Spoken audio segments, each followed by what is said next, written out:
The fluorescent lights of County General Hospital buzzed overhead as Brianna Thompson pressed her forehead against the cold wall of the corridor. Her beautiful dark skin was streaked with dried tears, her red blouse wrinkled from hours of worry. In her trembling hands she clutched a stack of medical bills that might as well have been a death sentence. $30,000.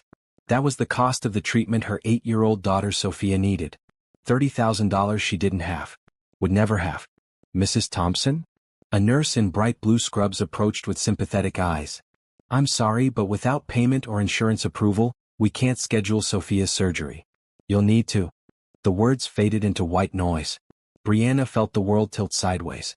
Sophia was in room 304, her sweet face pale against white pillows, her kidneys failing slowly, and there was nothing Brianna could do.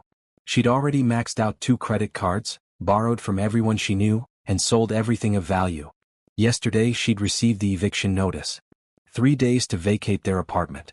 This morning her 15-year-old Honda had finally died in the hospital parking lot. I understand, Brianna whispered, though she didn't understand at all. How could the world be so cruel? How could money matter more than a child's life? She stumbled toward the elevator, needing air, needing space to fall apart where Sophia couldn't see. In her hand was a cup of coffee from the vending machine, stone cold now. She didn't even remember buying it. Her vision blurred with fresh tears as she turned the corner. The collision happened in slow motion. One moment she was walking, the next she was crashing into someone tall and solid. The coffee cup flew from her hands, its contents splashing across an expensive gray suit. Brianna gasped, horror replacing grief for just a moment. Oh my God, I'm so sorry, she babbled, trying to wipe at the spreading stain with her bare hands.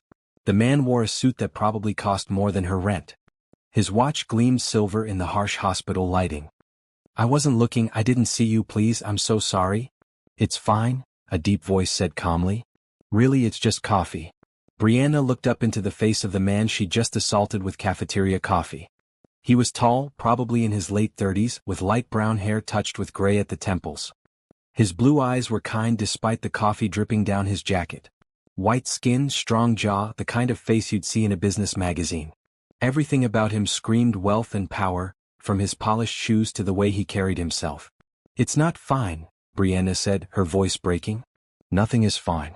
I just ruined your suit and I can't even afford to replace it because I can't afford anything.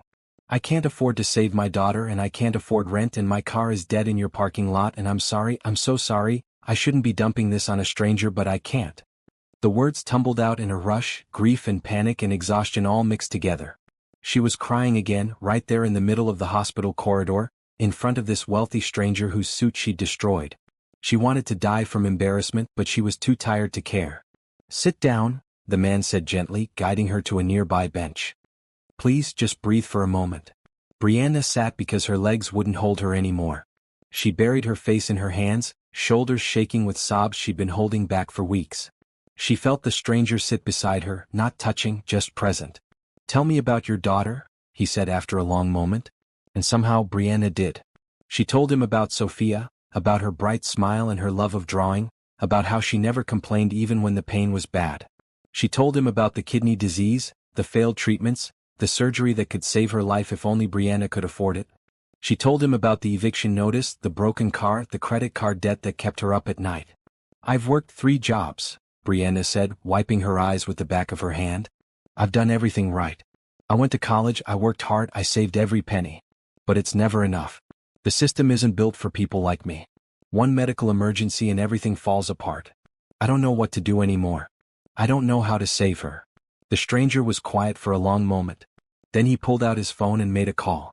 Patricia, I need you to do something for me. I'm at County General Hospital. There's a patient here named Sophia Thompson. I need you to contact the billing department and pay her medical bills in full. All of them. And schedule whatever surgery she needs. Yes, immediately. Use my personal account. He paused. No, Patricia, this isn't negotiable. Just do it. Brianna stared at him, her brain unable to process what she'd just heard. What did you just do? I paid for your daughter's treatment, he said simply, tucking his phone back into his pocket. She'll have her surgery and you won't owe a penny. But you don't even know me, Brianna whispered. You don't know us. Why would you? My mother died when I was 10, he said quietly. Breast cancer. We couldn't afford the treatment that might have saved her. I watched her fade away because we didn't have enough money, because the hospital needed payment plans and insurance approvals and all the bureaucratic nonsense that stands between people and the help they need. I swore that if I ever had the means, I would never let another child lose their parent that way. And I would never let another parent lose their child. Brianna felt her heart crack open. This stranger, this wealthy man in his coffee-stained suit, had just saved Sophia's life. Just like that. No questions asked, no strings attached. I can't accept this, she said automatically, even though every fiber of her being was screaming at her to take the help. It's too much. I could never repay you. You don't have to repay me, he said. But I do have a proposition for you if you're willing to hear it. Brianna nodded, unable to speak past the lump in her throat. My name is Christopher Reed, he said, extending his hand. And I have an unusual offer to make. I'd like to grant you 3 wishes. Anything you want, within reason. In return, I ask that you grant me 3 wishes as well. Nothing illegal, nothing harmful, just 3 things I need help with. Why? Brianna asked. Why would you do this? Christopher looked at her with those kind blue eyes. Because I have more money than I could spend in 10 lifetimes, and it doesn't make me happy. Because I see you fighting for your daughter with everything you have, and that's worth more than any business deal I've ever made. Because my mother would have wanted me to help when I can. So, Brianna Thompson, do we have a deal?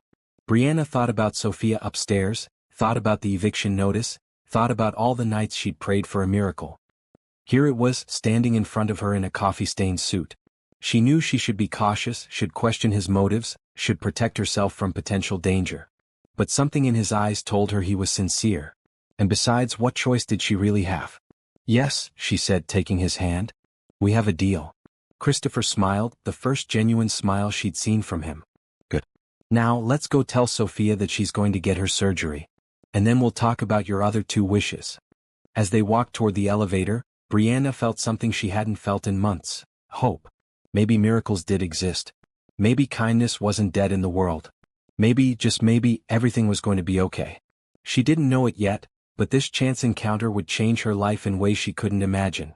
And Christopher's first wish, when he finally revealed it, would stun her more than anything she'd ever experienced. Have you ever had a moment where a stranger's kindness changed everything? When life feels impossible and you're ready to give up, could you accept help from someone you don't know? Drop a comment below with your thoughts, and don't forget to subscribe to see how Brianna's story unfolds. Will Christopher's wishes be as simple as they seem, or is there more to this billionaire than meets the eye? The next morning, Brianna woke up in the hospital chair beside Sophia's bed and wondered if yesterday had been a dream. But no, there was the proof. Her daughter was sleeping peacefully, color already returning to her cheeks. The surgery was scheduled for tomorrow morning. The bills were paid. All of them. A soft knock on the door made her look up. Christopher Reed stood in the doorway, no longer wearing the coffee-stained suit. Today he wore dark jeans and a green button-down shirt, looking less like a businessman and more like a regular person. In his hands was a tray with 2 cups of coffee and a bag from a local bakery. I brought breakfast, he said quietly, not wanting to wake Sophia. Real coffee this time, not the hospital kind. And blueberry muffins if that's okay. You didn't have to do that, Brianna said, but she accepted the coffee gratefully. She couldn't remember the last time someone had brought her breakfast.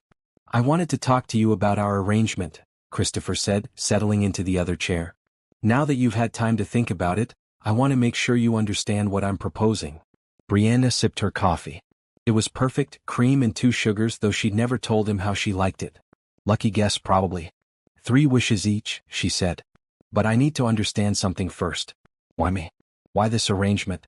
You could have just paid for Sophia's surgery and walked away. You don't owe me anything else.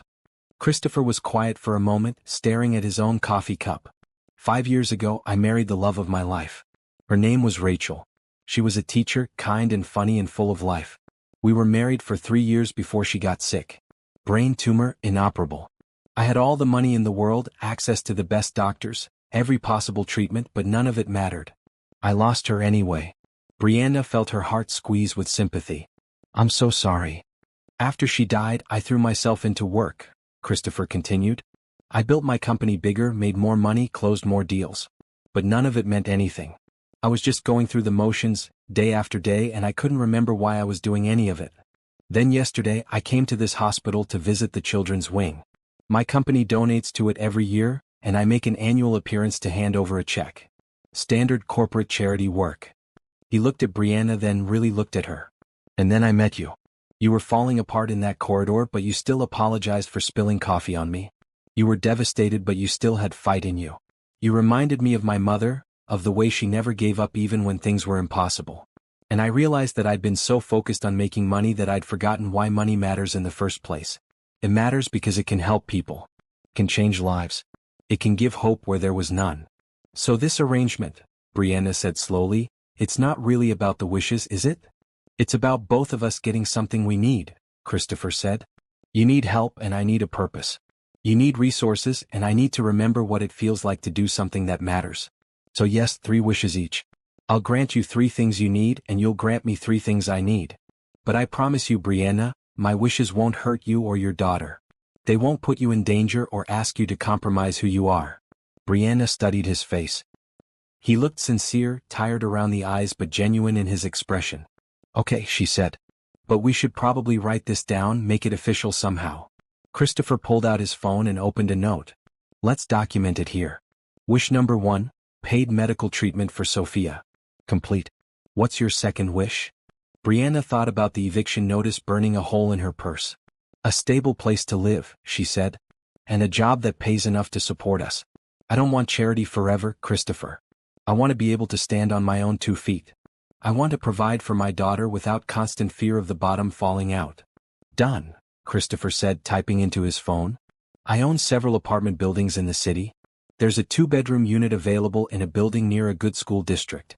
It's yours rent-free for the first year. After that, we can set up a payment plan based on what you can afford. As for the job, my company has a community outreach program that needs a director. Someone who understands what it's like to struggle, who can connect with the people we're trying to help. The salary is $80,000 a year, plus benefits and health insurance. Are you interested? Brianna felt tears prick her eyes again. $80,000 was more than she'd ever made in her life. It was security, stability, the ability to give Sophia everything she needed. Yes, she said, her voice thick with emotion. Yes, I'm interested. But Christopher, I don't have experience running programs. What if I'm not good at it? You'll learn, he said simply. And you'll have support. My assistant Patricia is excellent at training new employees.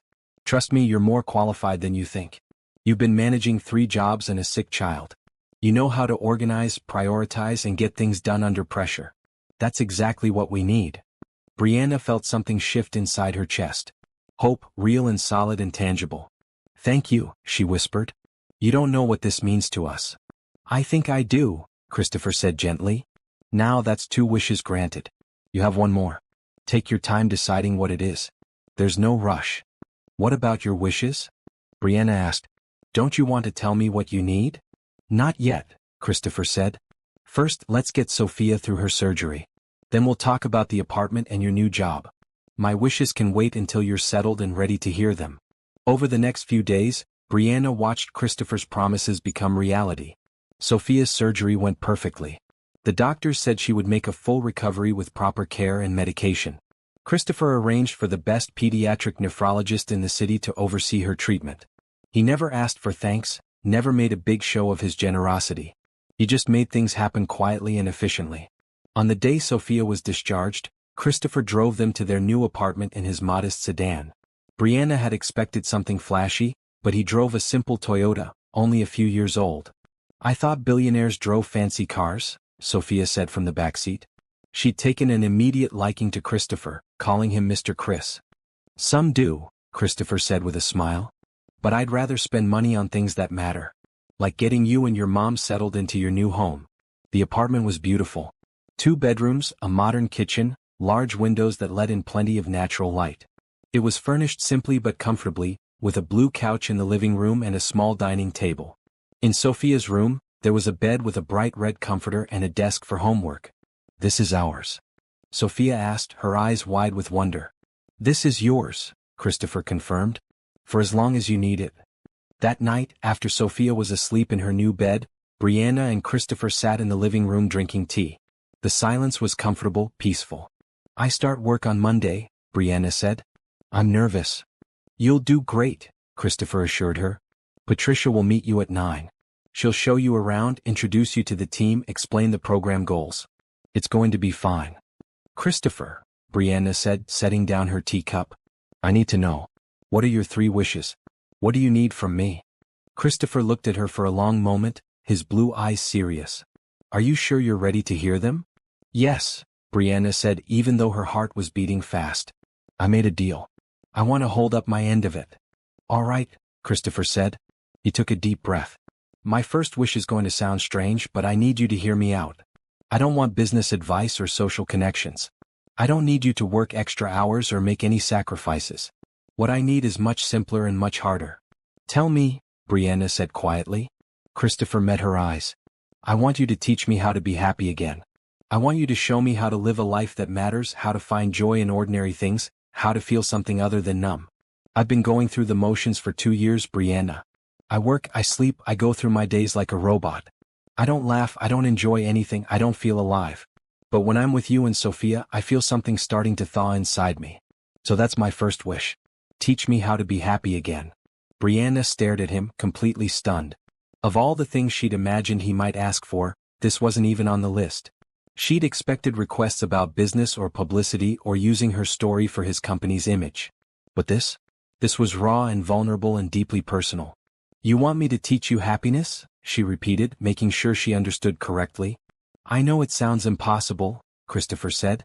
But if anyone can do it, I think it's you. You've been through hell, Brianna. You've faced things that would break most people. And yet, you still smile at your daughter. You still find reasons to hope. You still have kindness left in your heart, even for strangers who spill coffee on you. That's what I need to learn. That's what I've lost. Brianna felt tears in her eyes for what felt like the 100th time this week. But these weren't tears of despair or fear. These were tears of understanding. This powerful, wealthy man was just as lost as she had been. Money couldn't buy happiness or heal grief. He'd saved her life, and now he was asking her to save his. Okay, she said softly. I don't know if I'll be any good at it, but I'll try. I accept your first wish. Christopher's shoulders sagged with relief. Thank you. You have no idea what that means to me. When do we start? Brianna asked. Whenever you're ready, Christopher said. There's no timeline, no pressure. Just when you have time and energy to spare. How about Saturday? Brianna suggested. Sophia and I usually go to the park. You could come with us. It's nothing fancy, just playground time and maybe a picnic lunch, but it makes her happy. Maybe it will help you too. Christopher smiled, and for the first time, Brianna saw a glimpse of real joy in his expression. I'd like that very much. As Christopher left that night, Brianna stood at the window and watched him drive away. She'd come into this arrangement thinking she was the one being saved, the one receiving all the help. But now she understood that healing went both ways. Christopher needed her as much as she needed him, maybe more. She went to check on Sophia, who was sleeping peacefully with a smile on her face. Her daughter was safe, healthy, and happy. They had a home, stability, and hope for the future. And somehow, Brianna had also been given the gift of helping someone else, of making a difference in a life that seemed to have everything but the one thing that mattered most. Maybe that was the real magic of wishes. Not just getting what you needed, but discovering what others needed too and finding the grace to give it. Brianna's first week at Reed Foundation's community outreach program was overwhelming in the best possible way. The office was located in a renovated building downtown, with bright walls painted in cheerful yellow and blue. Her office had a window overlooking the city, a desk bigger than her old kitchen table, and a nameplate that read, Director, Community Outreach. Patricia Huang, Christopher's assistant, was a woman in her early 40s with sharp eyes and a warmer heart than her efficient manner suggested. She wore a maroon blazer and had her black hair pulled back in a neat bun. For 3 days she walked Brianna through every aspect of the program. Budgets, partner organizations, upcoming events, and the team Brianna would be managing. Don't look so terrified, Patricia said with a small smile on Wednesday afternoon. You're doing fine. Better than fine, actually.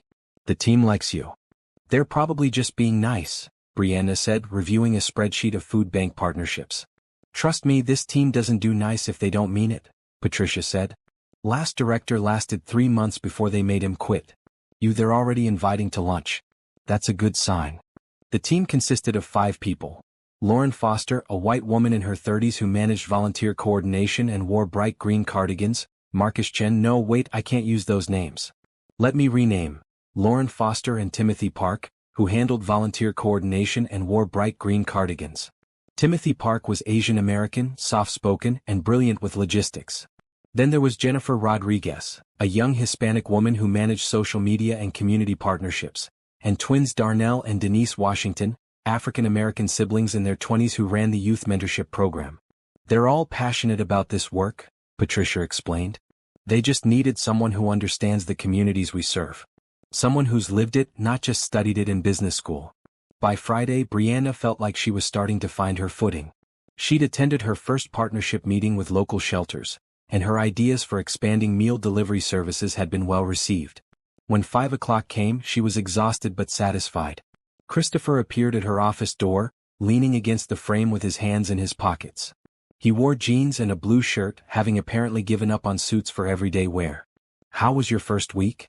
"Intense," Brianna admitted. "But good. Really good." "Christopher, I can't thank you enough for this opportunity." "You're earning it," he said. "Patricia says you're a natural. Now, are we still on for tomorrow? The park?" "Yes," Brianna said, gathering her things. "Sophia's been talking about it all week. She wants to show you her artwork. I have to warn you, there are about 50 drawings of butterflies." Christopher smiled.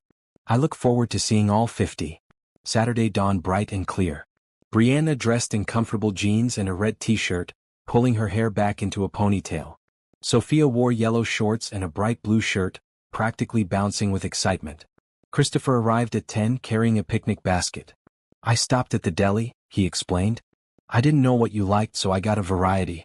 Sandwiches, fruit, some cookies." "You didn't have to do that," Brianna said. "I wanted to," Christopher said simply. "Now let's go.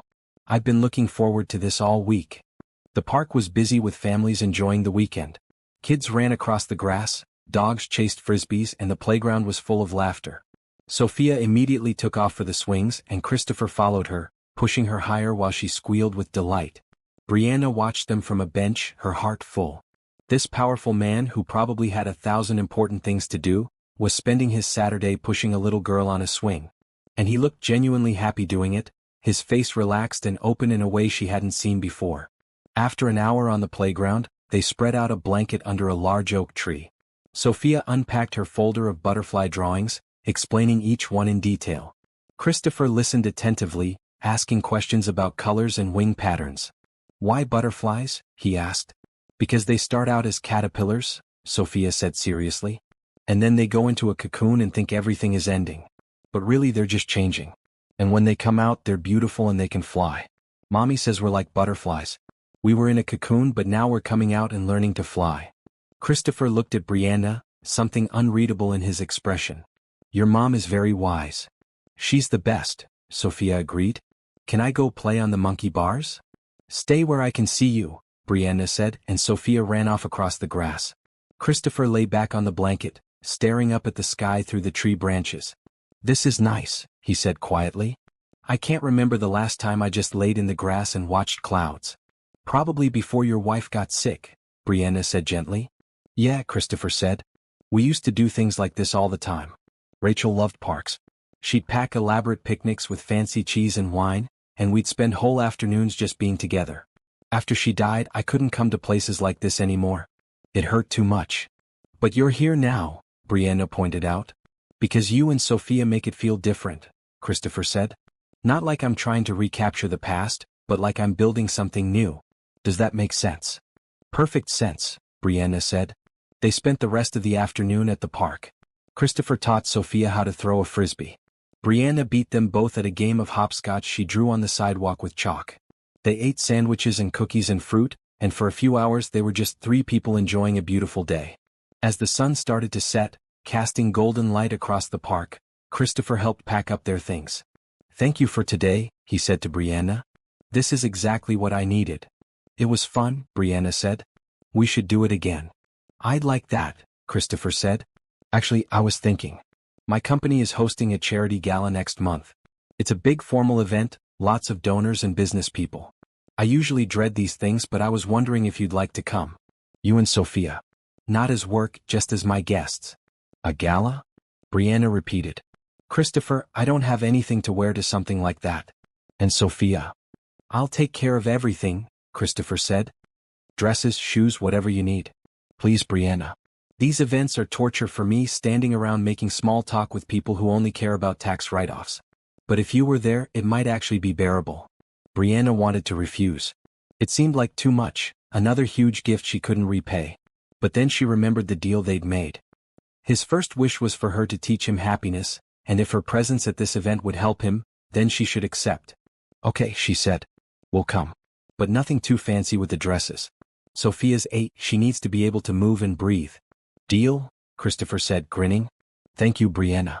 You have no idea how much I'm dreading this thing a little less now. Over the next few weeks, Brianna settled into her new life. Work was challenging but fulfilling. She developed a new program that paired elderly volunteers with single parents, creating a support network that benefited both groups. Jennifer Rodriguez helped her launch a social media campaign that went viral, bringing in more donations and volunteers than they'd had in years. Christopher became a regular presence in their lives. He'd stop by for dinner once or twice a week, always bringing something, groceries or takeout or board games. He'd help Sophia with her homework, teaching her advanced math concepts with a patience that amazed Brianna. They'd watch movies together, play cards, talk about everything and nothing. Brianna watched Christopher slowly come back to life. He laughed more easily now. He told stories about his childhood, about his mother's terrible cooking and his father's awful jokes. He talked about Rachel sometimes, sharing memories without the sharp edge of pain that had been there before. You're good at this, Christopher said one evening after Sophia had gone to bed. They were sitting on the couch, drinking tea and watching the city lights through the window. At what? Brianna asked. At being a friend, Christopher said. At making people feel like they matter. At bringing light into dark places. You're good at it, Brianna. And I'm grateful. You've done more for us than I could ever repay, Brianna said. It's not about repayment, Christopher said. It's about connection. About being there for each other. That's what friendship is, right? Is that what we are? Brianna asked. Friends? I hope so, Christopher said. I mean, if you want to be. I know I hired you and I'm technically your boss, but I'd like to think we're more than that by now. We are, Brianna said warmly. You're one of the best friends I've ever had, Christopher. You showed up when I needed someone most, and you've never asked for anything in return except to spend time with us. That's real friendship. Christopher smiled, that genuine smile that had become more common lately. Good. Because you're one of my best friends too. You and Sophia, you've given me something I thought I'd lost forever. Hope, I guess. The belief that life can still be good even after loss. They sat in comfortable silence for a while, watching the city lights twinkle in the darkness. Brianna thought about how much her life had changed in just a few short weeks. She had a home, a job, security, and friendship. Sophia was healthy and happy. Everything felt stable in a way it never had before. Christopher, Brianna said suddenly. I know what my third wish is. Tell me, Christopher said.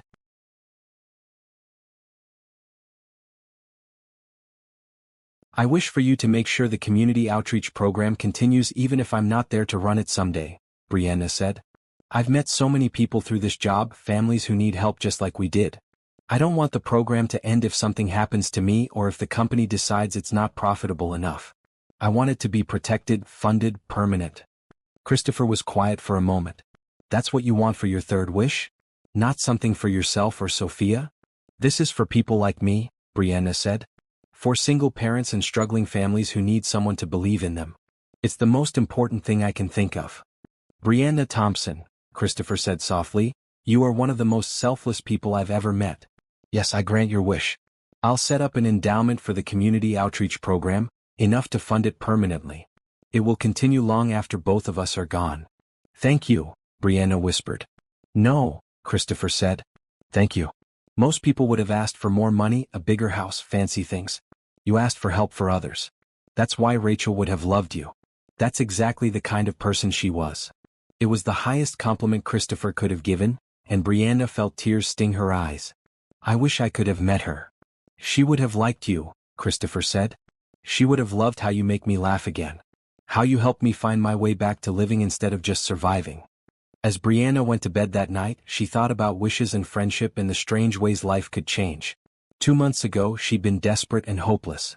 Now she had everything she needed and more. And somehow, in the process of being saved, she'd also saved someone else. That felt like its own kind of magic. The charity gala was being held at the Grand Continental Hotel, a massive building downtown with marble columns and crystal chandeliers. Brianna stood in front of her bathroom mirror, hardly recognizing herself. The dress Christopher had sent over was elegant but simple, a floor-length gown in deep emerald green that made her dark skin glow. Her hair was styled in soft curls, pulled back on one side with a silver clip. In Sophia's room, her daughter was twirling in a red dress with sparkly silver shoes. "Mommy, I look like a princess," she said, her eyes shining with joy. "You are a princess," Brianna said, hugging her carefully so as not to wrinkle either of their dresses. "The most beautiful one I know." A knock at the door signaled Christopher's arrival. He wore a traditional black tuxedo, looking every inch the billionaire, but his smile was warm and genuine as he saw them. "You both look beautiful," he said. "Are you ready?" "I'm nervous," Brianna admitted. "I've never been to anything like this." "Just stay close to me," Christopher said. "And remember, half these people are more nervous than you. They're all worried about making the right impressions and saying the right things. You don't have to impress anyone. Just be yourself." The hotel ballroom was incredible. Round tables covered in white linens filled the space, each with elaborate flower centerpieces. A string quartet played soft music in one corner. Everywhere Brianna looked, she saw expensive jewelry, designer gowns, and confident smiles.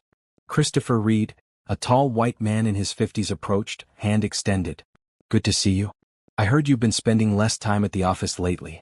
Everything all right with the company?" "Everything's fine, Harold," Christopher said smoothly. "Just focusing on what matters. Harold, I'd like you to meet Brianna Thompson, the director of our community outreach program.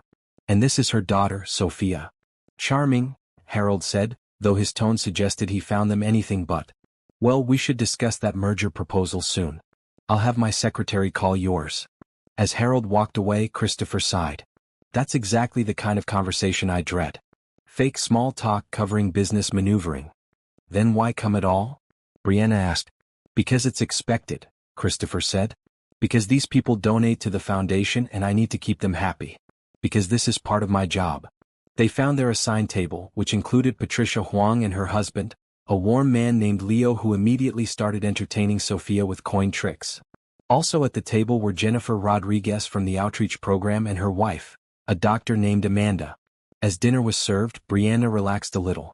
The conversation at their table was genuine, not the forced business talk happening at other tables. Patricia told funny stories about office mishaps. Jennifer shared updates about the program's new initiatives. Sophia charmed everyone with her chatter about butterflies and her art projects. Brianna noticed Christopher watching her daughter with a soft expression. When Sophia asked him a question about why rich people wore such uncomfortable-looking clothes, he laughed, genuinely laughed, and the sound made several people at nearby tables turn to look in surprise. After dinner, Christopher had to give a speech about the foundation's work. Brianna watched him stand at the podium, confident and articulate, talking about community impact and sustainable change. But there was something different about this speech. Instead of just listing statistics, he told a story. "A few months ago, I met someone in a hospital corridor," Christopher said. "A mother who was fighting with everything she had to save her daughter's life. She had worked 3 jobs, maxed out her credit cards and exhausted every resource, and it still wasn't enough. I realized something in that moment. All the money in the world, all the business success, all the achievements I'd accumulated, they meant nothing if I wasn't using them to help people like her. So I made a decision. I decided to stop just writing checks and start actually engaging with the communities we serve." He looked at Brianna then, catching her eye across the room. "Because of that decision, I've learned more in the past few months than I learned in years of board meetings. I've learned about real resilience, about the strength it takes to keep hoping when everything seems hopeless. I've learned that the people who need help the most are often the ones who have the most to teach us about what really matters in life. So thank you all for your donations tonight. But more than your money, I challenge you to engage. Get to know the communities you're helping. Listen to their stories. Learn from their strength. That's where real change begins." The applause was polite but confused. This wasn't the typical charity gala speech. But Brianna felt tears in her eyes. Christopher was talking about her, about them, about what they'd taught each other. After the speech, people approached Christopher with the usual business talk. But he kept Brianna and Sophia close, introducing them to everyone, refusing to let them fade into the background. When a woman in diamonds asked if Brianna was Christopher's date, he smiled and said, "She's my friend. One of the best people I know." Around 10 o'clock, Sophia started yawning. Christopher noticed immediately. "Let's get you two home," he said. "I've done my duty for the evening." In the car, Sophia fell asleep almost immediately. Brianna looked at Christopher in the dim light. Thank you for including us tonight. I know it wasn't exactly fun, but I'm glad we came. It was the most bearable gala I've ever attended, Christopher said. Entirely because you were there. Brianna, I need to tell you something. About my wishes. Okay, Brianna said, curious. My first wish, for you to teach me happiness. You've been doing that beautifully, Christopher said. But I have a second wish now, and I need to tell you what it is. I've been thinking about it for weeks, making sure it's the right thing to ask. Tell me, Brianna said. Christopher pulled the car over to the side of the road, putting it in park. He turned to face her, his expression serious. I want to be part of Sophia's life. Not just as the person who paid for her medical treatment, not just as your boss or your friend. I want to be someone she can count on, someone who's there for school events and birthday parties and all the ordinary moments that make up a childhood. I don't have children of my own, Brianna. I never will, Rachel, and I never got that chance. But spending time with Sophia, watching her draw those butterflies, pushing her on the swings, it makes me feel like I have purpose again. So my second wish is this: let me be a real presence in her life. Let me be someone she can depend on. Brianna felt her breath catch. This wasn't what she'd expected at all. She'd thought maybe he'd ask for help with a business project or want her to attend more events. But this was asking to be family. Christopher, she said slowly, are you sure? Kids are a big responsibility. She'll want your time, your attention. She'll have questions and needs, and I want all of that, Christopher said. I'm not asking to replace her father or to overstep any boundaries. I just want to be someone who's there for her. Someone who shows up. Is that okay? Brianna thought about it. Sophia's biological father had left before she was born, never interested in being a parent. Sophia had asked about him sometimes, wondering why she didn't have a dad like other kids. And here was Christopher, offering exactly what her daughter needed. A stable, caring adult who wanted to be present in her life. Yes, Brianna said. I accept your second wish. You can be part of Sophia's life. She already adores you, Christopher. And I trust you completely. Christopher's whole face lit up with joy. Thank you. You have no idea what this means to me. I think I do, Brianna said softly. You lost someone you loved and you're scared to love again. But Sophia, she makes it safe somehow. Kids are like that. They don't ask for complicated feelings or worry about the future. They just love you for showing up and being present. Exactly, Christopher said. With her, I can just be Uncle Chris, the guy who brings board games and helps with homework. It's simple and pure and it makes me happy. Then that's what you'll be, Brianna said. Uncle Chris, officially part of our family. As they drove the rest of the way home, Brianna thought about how much their lives had intertwined. Christopher wasn't just her benefactor anymore. He wasn't just her boss or even just her friend. He was becoming family, and that felt right in a way she couldn't quite explain. When they got home, Christopher carried sleeping Sophia inside, laying her gently on her bed. Brianna removed her sparkly shoes and covered her with a blanket. They stood there for a moment, watching her sleep peacefully. She's a special kid, Christopher whispered. She is, Brianna agreed.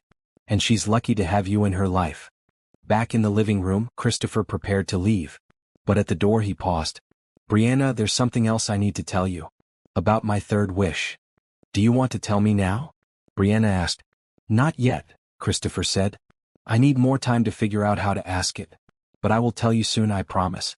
It's not bad, nothing to worry about. I just need to find the right words.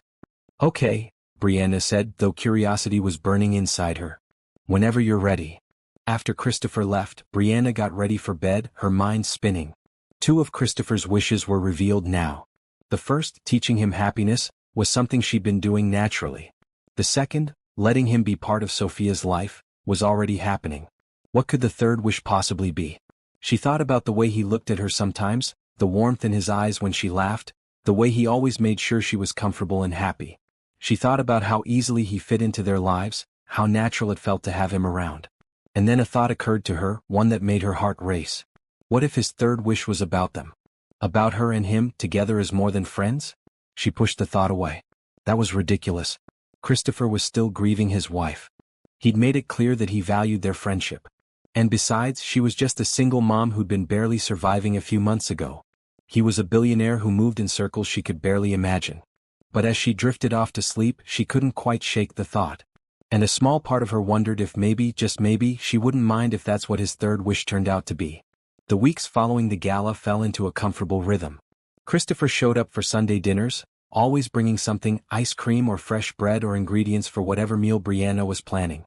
He'd help cook, standing at the stove while Sophia did her homework at the kitchen table and Brianna set out plates. "You're getting good at this," Brianna commented one Sunday as Christopher expertly flipped chicken in a pan. "Rachel taught me," he said. "She said any adult should know how to cook at least 10 good meals. I'm up to 8 now. What are the other 2? Sophia asked, looking up from her math worksheet. "Lasagna and chocolate cake," Christopher said. "Both of which I will master eventually." True to his second wish, Christopher became a fixture in Sophia's life. He attended her school art show, standing in front of her butterfly display with genuine pride. He came to her soccer games, even though Sophia spent most of the time picking dandelions in the outfield. He helped her with her science fair project, building a model of the solar system that was far more elaborate than required. "Uncle Chris, you're going to make the other kids jealous," Brianna said, eyeing the detailed planet models. "Then they should ask their parents for help," Christopher said, carefully painting Saturn's rings. "This is fun. I never got to do stuff like this as a kid." Watching them together made Brianna's heart feel full. Sophia had never had a father figure before, and Christopher had never had a child. They filled something in each other that had been missing. Work was going well too. The community outreach program was expanding faster than anyone had expected. Brianna's idea to pair elderly volunteers with young families had been so successful that 3 other cities wanted to implement it. She'd been interviewed by a local news station and was scheduled to speak at a conference next month. "You're a natural at this," Patricia told her one afternoon. "Christopher knew what he was doing when he hired you." "I still can't believe this is my job," Brianna admitted. "Some days I wake up thinking it's all a dream." "It's not a dream," Patricia said. "You've earned everything you have. Don't forget that." But not everything was smooth. One afternoon, as Brianna was reviewing budget reports, Christopher appeared at her door looking troubled. His usual calm expression was replaced with tension. "Do you have a minute?" he asked. "Of course," Brianna said, gesturing to the chair across from her desk. "What's wrong?" Christopher sat down, running a hand through his hair. "There's a situation with the company. My former business partner, Gregory Walsh, he's trying to initiate a hostile takeover. He's been buying up shares quietly for months, and now he has enough support from other investors to challenge my leadership." "Can he do that?" Brianna asked, alarmed.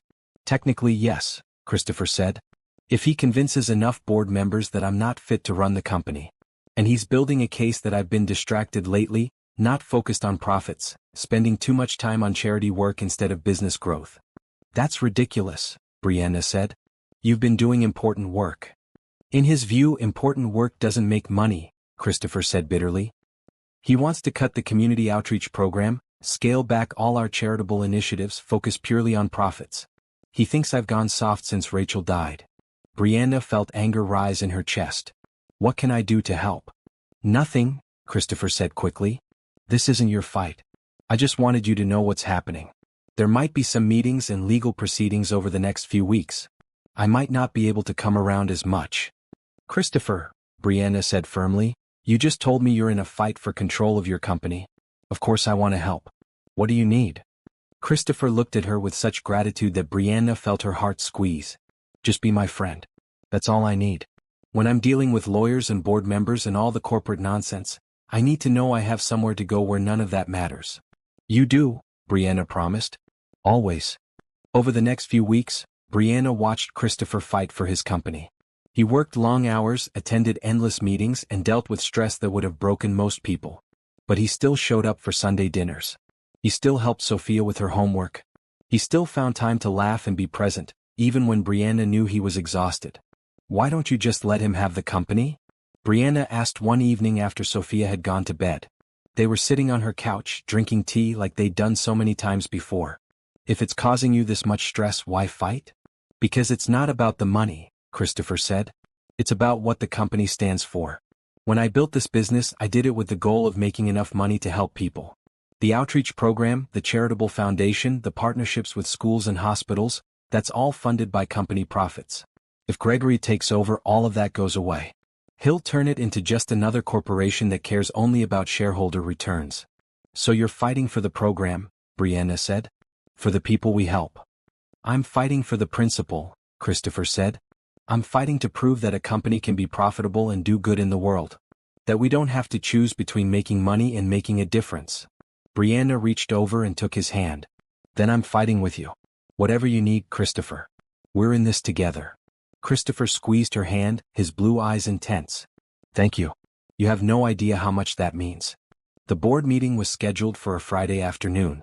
Christopher wore his most formal suit, looking every inch the powerful CEO. Before he left, he stopped by Brianna's office. Wish me luck, he said. You don't need luck, Brianna told him. You have truth on your side. And that's more powerful than any business strategy. The meeting lasted 4 hours. Brianna tried to work but couldn't concentrate. Finally, around 6 o'clock, Christopher appeared at her door. His tie was loosened, his hair slightly messy, but he was smiling. I won, he said. The board voted to keep me as CEO. Gregory's out. Brianna jumped up and hugged him without thinking. That's wonderful. Christopher hugged her back, holding her close for a long moment. When they pulled apart, there was something in his expression that made Brianna's heart beat faster. But before she could analyze it, he was speaking again. I couldn't have done it without you, he said. Knowing you believed in me, knowing I had someone in my corner, it gave me the strength to fight. I'll always be in your corner, Brianna said softly. That weekend, they celebrated with a special dinner. Christopher cooked his newly mastered lasagna, which was actually delicious. Sophia made a congratulations card decorated with butterflies. They ate and laughed and told stories, and for a few hours all the stress and worry melted away. As Christopher was leaving that night, he paused at the door. Brianna, I need to tell you something. About my third wish. Brianna's heart started racing. Okay. Not tonight, Christopher said. But soon. I promise. I just need a little more time to figure out how to say it right. Christopher, you're making me nervous, Brianna said with a small laugh. Don't be nervous, Christopher said, reaching out to touch her arm gently. It's nothing bad. It's actually something I hope will make you happy. I just want to do it right. After he left, Brianna sat on her couch for a long time, thinking. The way Christopher looked at her lately, the gentleness in his touch, the way he'd held her when they hugged, it all suggested something more than friendship. And the scary thing was, she realized she wanted something more too. She'd fallen in love with Christopher Reed. Somewhere between coffee-stained suits and Sunday dinners, between playground visits and board meetings, between teaching him happiness and learning to accept help, she'd fallen completely in love with him. But she didn't know if he felt the same way. He was still grieving Rachel. He'd made it clear he valued their friendship. Maybe his third wish was something completely different, and she was reading too much into every look and touch. In her bedroom, Brianna looked at herself in the mirror. She was a single mother from a rough neighborhood, someone who'd barely been surviving a few months ago. Christopher was a billionaire who'd saved her life. Was it even possible that he could see her as anything more than a charity case? More than a friend? She didn't know. But she knew one thing for certain. Whatever Christopher's third wish was, she would grant it. Because she loved him, and love meant giving what the other person needed, even if it wasn't what you hoped for yourself. She just hoped his wish would be something her heart could handle. Spring arrived in the city with cherry blossoms and warmer weather. Brianna had been working at the community outreach program for nearly 6 months now, and the results were remarkable. The program had helped over 200 families find stable housing, connected 50 elderly volunteers with young families, and distributed thousands of meals through their expanded food bank partnerships. You've transformed this program, Patricia told her during their weekly check-in. Christopher knew what he was doing when he brought you on board. I love this work, Brianna said honestly. Getting to help people who were in the same position I was in, it feels like the whole experience with Sophia's illness had a purpose. Everything happens for a reason, Patricia agreed. Then she paused, studying Brianna with sharp eyes. Can I ask you something personal? Sure, Brianna said, though she felt suddenly nervous. What's going on with you and Christopher? Patricia asked bluntly. I've worked for him for 8 years and I've never seen him like this. He's happy, Brianna. Really happy. And I think it's because of you. Brianna felt heat rise to her cheeks. We're friends? Good friends. Friends, Patricia repeated, but her tone suggested she didn't believe that was the whole story. Well, as his friend, you should know he's planning something. He's been distracted all week, nervous even. That's not like him. Do you know what it is? Brianna asked. I have my suspicions, Patricia said with a small smile. But it's not my place to say. Just be kind when he tells you. Whatever he's planning, he's thought about it carefully. That conversation left Brianna on edge all day. What was Christopher planning? Was he finally going to reveal his third wish? And why would Patricia tell her to be kind? That suggested the wish might be something difficult or unexpected. That evening, Christopher texted asking if he could come over. Brianna's heart jumped into her throat. This was it. Whatever he'd been building up to, tonight was the night. She put Sophia to bed early, claiming she looked tired. Her daughter protested but eventually fell asleep clutching her favorite stuffed butterfly. Brianna changed into a comfortable blue dress, nothing fancy but nicer than her usual home clothes. She was brushing her hair when the doorbell rang. Christopher stood on her doorstep holding a single sunflower. Not roses, not an expensive bouquet, just one bright cheerful sunflower. "Hi," he said, and Brianna could hear the nerves in his voice. "Hi," she said back, accepting the flower. "Come in. I made tea." They sat in the living room and Brianna noticed Christopher couldn't seem to sit still. He kept shifting position, rubbing his palms on his jeans, looking at her and then looking away. She'd never seen him this nervous. "Christopher, you're making me anxious," Brianna said gently. "Just tell me whatever you need to tell me." Christopher took a deep breath. "Okay. Right. I've been thinking about this for weeks, trying to figure out the right way to say it. But there's no perfect way, so I'm just going to be honest." "Okay," Brianna said, her heart pounding. "Remember our deal?" Christopher asked. 3 wishes each. You've granted your 3 wishes. Sophia's medical treatment, stable housing and a job, and protecting the outreach program. And I've revealed 2 of my wishes, learning to be happy again and being part of Sophia's life. "I remember," Brianna said. "Well, it's time for my 3rd wish," Christopher said. He moved from the couch to kneel on the floor in front of her, taking both her hands in his. "Brianna Thompson, my 3rd wish is this. I want you to consider letting me be more than just your friend. I want you to think about whether you could see a future with me, not as the person who helped you, but as someone you choose to be with because you want to." Brianna stared at him, her mind going completely blank. Of all the things she'd imagined, she hadn't expected this. Not exactly like this, so direct and vulnerable and real. "I've fallen in love with you," Christopher continued, his voice steady despite the emotion in his eyes. "I didn't plan to. I thought I'd never love anyone again after Rachel. But you came into my life like this brilliant light, and you showed me that it's possible to heal, to live again, to hope. You taught me about real strength, about kindness, about the courage it takes to keep going when everything feels impossible. And somewhere along the way I stopped being able to imagine my life without you in it." "Christopher," Brianna whispered, tears starting to fall down her cheeks. "I'm not asking you to say yes right now," Christopher said quickly. "I know this is complicated. I'm your boss, I helped you when you were desperate, and there's a huge power imbalance that we need to think about carefully. I know you might worry that you owe me something or that I'm expecting gratitude to turn into love. But Brianna, I need you to understand something. What I feel for you has nothing to do with being your benefactor.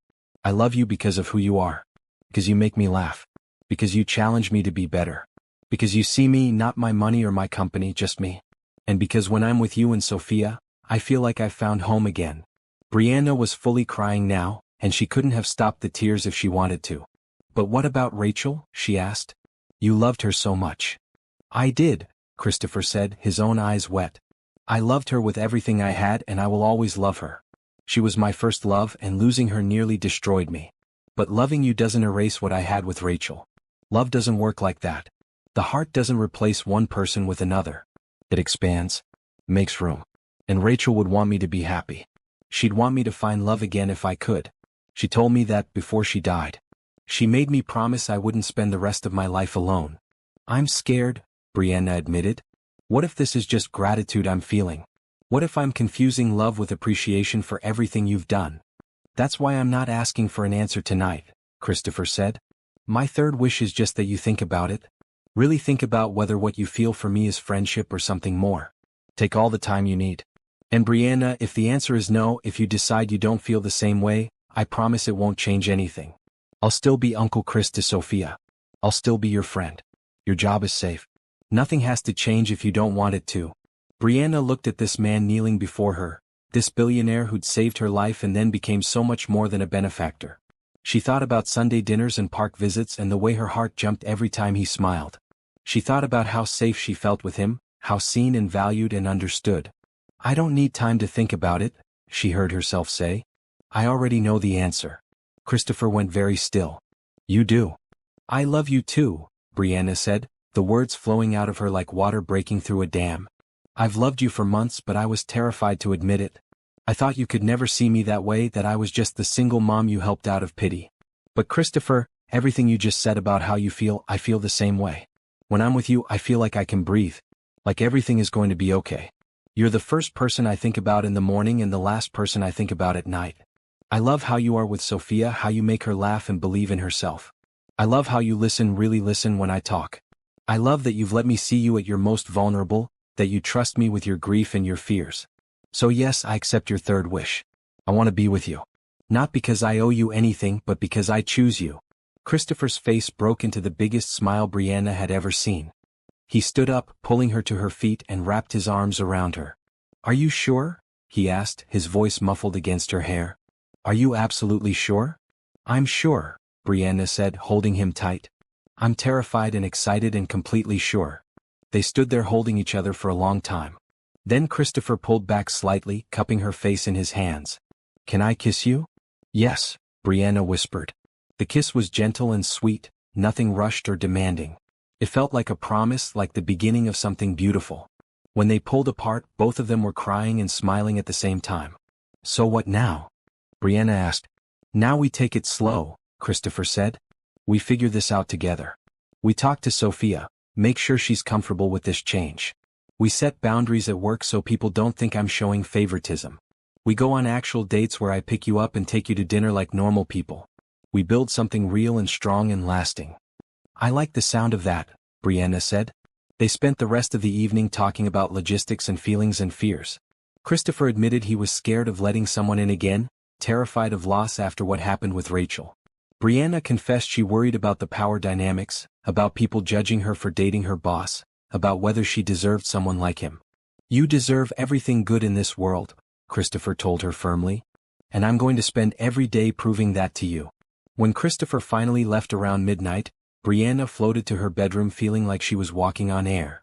She'd come into this arrangement looking for survival, for basic help to save her daughter. And somehow she'd found love, real and genuine and life-changing. As she drifted off to sleep, she thought about wishes and how they had a way of giving you not just what you asked for but what you needed most. She'd wished for medical treatment, housing and job security. Christopher had wished for happiness, family and love. And in granting each other's wishes, they'd both found something neither of them knew they were looking for: a future together. If you've been following Brianna and Christopher's journey, you know this is just the beginning of their story. But what happens next? Will their relationship survive the challenges ahead? What about Sophia? And is there more to Christopher's past than he's revealed? Don't miss the next chapter. Subscribe now so you don't lose track of this story and comment below. Do you think they're moving too fast, or is this the right pace for two people who've already been through so much? Your thoughts matter to us. The morning after Christopher revealed his third wish, Brianna woke up with butterflies in her stomach. Had last night really happened? Had they really confessed their feelings and kissed and decided to start a relationship? She checked her phone and found a text from Christopher. Good morning. Last night was real. And I'm the happiest I've been in years. Can't wait to see you today. Brianna smiled, hugging her phone to her chest.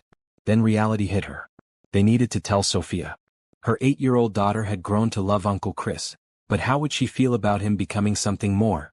At breakfast, Sophia chattered about her upcoming field trip, completely oblivious to the shift in her mother's world.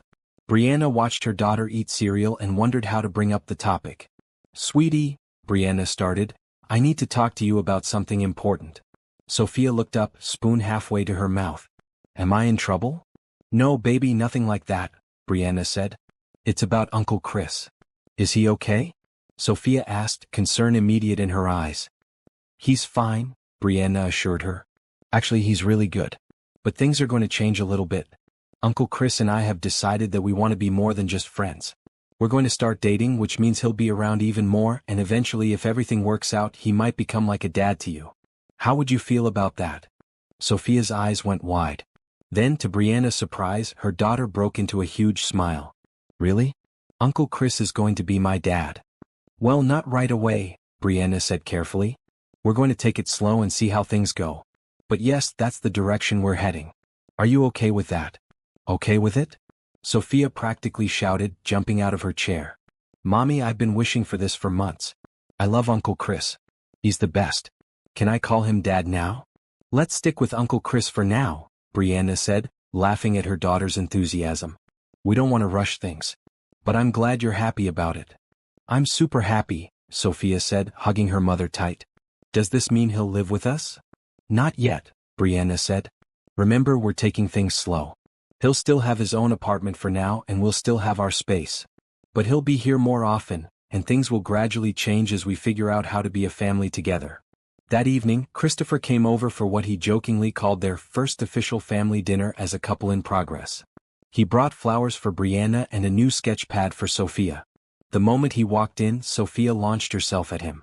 Uncle Chris, Mom told me. Are you going to be my dad? She asked, looking up at him with shining eyes. Christopher knelt down to her level. I'd like that very much if you'd like it too. But like your mom said, we're going to take our time and make sure everyone is comfortable with the changes. Is that okay? It's perfect, Sophia said. Can we paint together after dinner? I want to make a picture of our family. Over dinner they talked about boundaries and expectations. Christopher wanted to make sure Sophia understood that he wasn't trying to replace her biological father, even though her biological father had never been present. He was just offering to be a father figure if she wanted one. I don't need replacing a person who was never there, Sophia said with wisdom beyond her 8 years. I just want someone who shows up. And you always show up, Uncle Chris. I always will, Christopher promised, and Brianna saw tears in his eyes. After dinner, while Sophia painted, Christopher and Brianna sat on the couch talking quietly. This feels right, he said. The three of us together. It feels like family. It does, Brianna agreed. But Christopher, we need to talk about work. How do we handle this at the office? I've been thinking about that, Christopher said. First, we need to be completely transparent with HR. I'll inform them about our relationship, and we'll put policies in place to prevent any conflicts of interest. Second, I think it might be good for you to report to Patricia instead of directly to me. That way, there's no appearance of favoritism in your performance reviews or salary decisions. That makes sense, Brianna said. But what about the gossip? You know people are going to talk. Let them talk, Christopher said firmly. We're not doing anything wrong.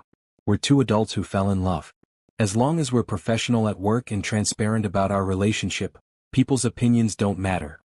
You make it sound so simple, Brianna said. It is simple, Christopher said, taking her hand. The complicated part is what we already figured out, admitting how we feel. Everything else is just logistics. The next few weeks were an adjustment. At work, Brianna moved to reporting to Patricia, which actually improved her efficiency since Patricia was more directly involved with the day-to-day operations. The team in the outreach program was supportive when they heard about the relationship, with Jennifer Rodriguez giving Brianna a thumbs up and whispering, I always thought you two had chemistry. Christopher and Brianna went on their first official date to a small Italian restaurant downtown. It was strange and wonderful at the same time, sitting across from each other in a romantic setting instead of on her living room couch. Christopher reached across the table to hold her hand. This is nice, he said. Different but nice. Very different from our usual Sunday dinners, Brianna agreed. But I like it. They talked about everything, their childhoods, their dreams, their fears. Christopher shared stories about his mother and how her death had shaped him. Brianna talked about her own mother, who'd passed away from diabetes 2 years before Sophia was born, and how much she wished Sophia could have known her grandmother. I think our mothers would have liked each other, Christopher said. Both strong women who raised their kids to value kindness over wealth. My mom would have liked you, Brianna said. She always said the measure of a man is how he treats people who can't do anything for him. You've passed that test repeatedly. On their second date they went to an art museum. Sophia had begged to come along, and Christopher had gently explained that sometimes adults needed time alone together. But he'd promised to take her to the Children's Museum the next weekend. At the art museum they stood in front of a painting of butterflies. Sophia would love this, Brianna said. We should bring her back here, Christopher agreed. But right now this is our time. And I'm enjoying having you all to myself. He pulled her close, kissing her gently in front of the butterfly painting. Brianna felt her heart soar. This was real. This was happening. She was falling in love really and truly for the first time in her life. Not everything was perfect though. One afternoon at work, Brianna overheard 2 employees talking in the break room. She'd come in to refill her water bottle and stopped when she heard her name. I'm just saying it's convenient timing, one voice said. She recognized it as Mark Stevens, a guy from accounting. Single mom with a sick kid suddenly starts dating the billionaire boss? Come on. Maybe they actually like each other, another voice said. This one was familiar too, probably someone from HR. Or maybe she saw an opportunity and took it, Mark said. I mean, good for her, I guess. If I had kids to support, I'd probably do the same thing. Find a rich guy and secure the bag. Brianna felt like she'd been slapped. She set down her water bottle and walked into the break room.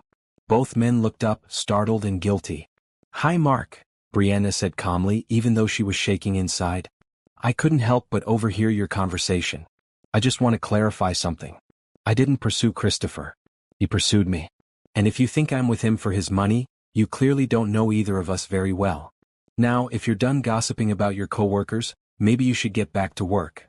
She walked out with her head held high, but once she was back in her office, she collapsed in her chair. She'd known people would talk, but hearing it still hurt. Christopher had warned her this would happen, but knowing something intellectually was different from experiencing it emotionally. That evening, she told Christopher what had happened. He was furious. Give me his name. I'll fire him. No, Brianna said firmly. That would just prove his point that I have special privileges. I handled it. I stood up for myself. And honestly, Christopher, this is something we need to accept. Some people are always going to question our relationship. We can't control what they think. I don't like it, Christopher said. You don't deserve to be talked about like that. No, I don't, Brianna agreed. But I also don't need you to fight all my battles for me. I'm strong enough to handle some gossip. What matters is that we know the truth. What matters is that Sophia is happy. What matters is that we're building something real. Christopher pulled her into his arms. You're right. I just hate that people are making you uncomfortable. I'll survive, Brianna said. I've survived much worse than office gossip. As spring turned to summer, their relationship deepened. Christopher spent most evenings at Brianna's apartment, though he still maintained his own place. They'd have dinner together, help Sophia with homework, watch movies, and just exist in each other's space. It felt natural and right, like they'd been doing this for years instead of months. One Saturday, Christopher took them both to a lake outside the city. They rented a paddle boat and spent the afternoon on the water, laughing as they tried to coordinate their pedaling. Sophia trailed her hand in the water, making patterns in the ripples. I love days like this, Christopher said, watching Sophia with a soft expression. Me too, Brianna agreed. Simple and perfect. Can I tell you something? Christopher asked, keeping his voice low so Sophia wouldn't hear over her splashing. Always, Brianna said. I've been thinking about the future, Christopher said. About us, about Sophia, about what comes next. And I realized that my second wish, the one about being part of Sophia's life, it's not quite complete yet. What do you mean? Brianna asked. I asked to be part of her life, to be someone she could count on, Christopher said. And I am those things. But I want to make it official. I want to adopt her if you're both okay with that. I want her to be my daughter in every legal sense, not just in my heart. Brianna felt tears spring to her eyes. Christopher, that's a huge step. I know, he said. And if you're not ready, I understand. We can wait. But Brianna, I love that little girl like she's my own. She calls me Uncle Chris, but I want to be her dad. Really and truly her dad. Is that something you'd consider? Brianna looked at Sophia, who was now singing a song about ducks while making swimming motions with her hands. She thought about how much Christopher had already given them, how much he'd already changed their lives. Yes, she said softly. Yes, when the time is right, I'd be honored if you adopted Sophia. But let's talk to her about it first. Make sure she wants that too. Of course, Christopher said. Her feelings are the most important ones here. That evening, after they'd returned from the lake and Sophia had showered and changed into her pajamas, they sat her down for a serious conversation. Sophia, Uncle Chris and I want to ask you something, Brianna started. It's a big question and we want you to think carefully about your answer. Okay, Sophia said, looking between them with curiosity. Christopher took over. Sophia, you know that I love you very much, right? I know, Sophia said. I love you too, Uncle Chris. Well, I've been thinking and I talked to your mom and we wanted to ask if you'd like me to officially adopt you, Christopher said. That would mean I'd be your dad on paper, not just in our hearts. You'd take my last name if you wanted to, and legally I'd be your father. But only if that's something you want. No pressure either way. Sophia was quiet for a long moment, her face serious. Then she looked at Brianna. Would you still be my mom? Always, Brianna said. Nothing could ever change that. And you and Uncle Chris are going to get married? Sophia asked. Brianna and Christopher looked at each other. They hadn't talked about marriage yet, though it seemed inevitable eventually. Probably, Brianna said honestly. Someday. Then yes, Sophia said. I want Uncle Chris to be my dad. For real. Christopher's eyes filled with tears. He pulled Sophia into a tight hug. Thank you, sweetheart. You've just made me the happiest person in the world.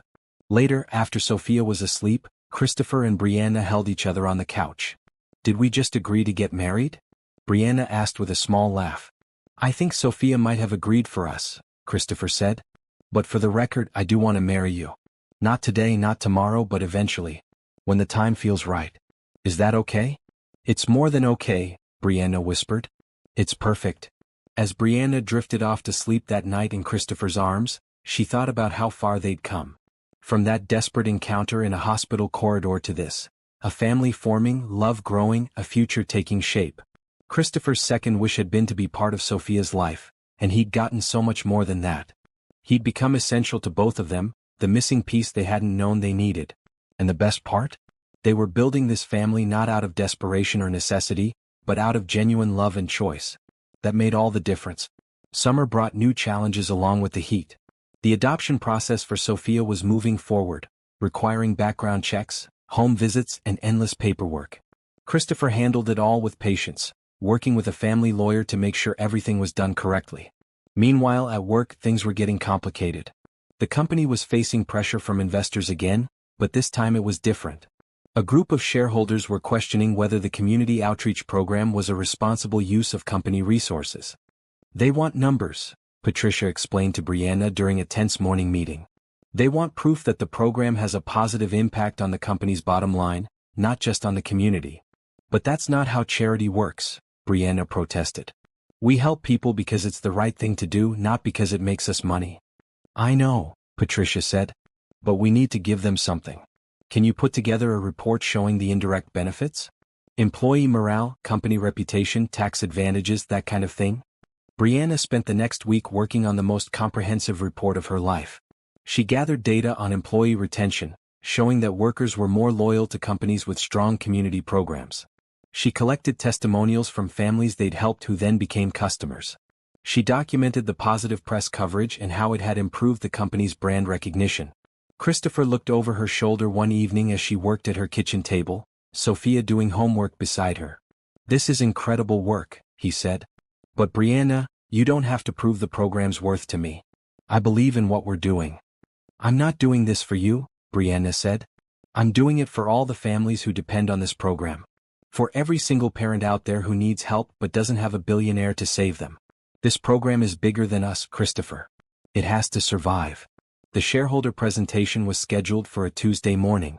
Brianna practiced her speech until she could recite it in her sleep. Christopher wanted to present with her, but they decided it would be more powerful if she did it alone. This was her area of expertise and she needed to stand on her own credibility, not his. The conference room was packed with serious-looking people in expensive suits. Brianna wore her best professional outfit, a maroon blazer and black skirt, and carried herself with confidence she didn't entirely feel. She set up her presentation slides and took a deep breath. Good morning, she started. My name is Brianna Thompson, and I'm the director of Reed Foundation's Community Outreach Program. I'm here today to talk to you about return on investment, but not in the way you might expect. For the next 30 minutes, Brianna laid out her case. She showed them the numbers, the statistics, the measurable impacts. But she also told stories. She talked about Maria Rodriguez, a single mother of 3 who'd been helped by the program and now worked as a manager at one of the company's partner businesses. She mentioned James Wilson, an elderly volunteer who'd found new purpose in life helping young families, and whose story had been featured in a national magazine, bringing positive attention to the company. You're asking whether this program is worth the investment, Brianna concluded. I'm here to tell you that it's worth more than you can measure in dollars. But if you insist on financial metrics, consider this. Companies with strong community engagement programs have 55% higher employee morale, 38% higher customer loyalty, and 20% better brand recognition. Our program has generated over $2 million in positive press coverage this year alone. It's attracted top talent who want to work for a company that stands for something beyond profits. And yes, it's helped hundreds of families find stability, which means they become productive community members who eventually become customers and employees and contributors to the economy. She paused, looking around the room at all those serious faces. But here's the real question you should be asking. What kind of company do you want Reed Foundation to be? One that only cares about shareholder returns? Or one that proves you can be profitable and make a difference? Because I believe we can do both. And the data supports me. The room was silent for a long moment. Then someone in the back started clapping and others joined in. The head of the investor group, a stern-looking woman named Margaret Thornton, stood up. "Miss Thompson, that was an impressive presentation," she said. "You've given us a lot to think about. We'll discuss this and get back to the board with our recommendations." As people filed out, Christopher caught Brianna's eye from across the room. He gave her a subtle thumbs up, pride evident on his face. Patricia came over and squeezed her shoulder. "You did great," she whispered. "I think you won them over." But the victory celebration was short-lived. That evening, as Brianna was leaving work, she ran into Mark Stevens, the guy from accounting who'd made those comments about her dating Christopher for money. "Nice presentation today," Mark said, his tone making it clear he didn't mean it as a compliment. "Must be nice having the boss as your boyfriend. I'm sure that had nothing to do with you getting to present to the shareholders." "Actually, Mark, Christopher wanted to present with me and I said no," Brianna replied calmly. "Because unlike what you seem to think, I'm capable of succeeding on my own merits." "Sure," Mark said. "Keep telling yourself that. Everyone knows you're only where you are because of who you're sleeping with." This time Brianna didn't stay calm. "You know what, Mark? I'm tired of your comments. I work hard at my job.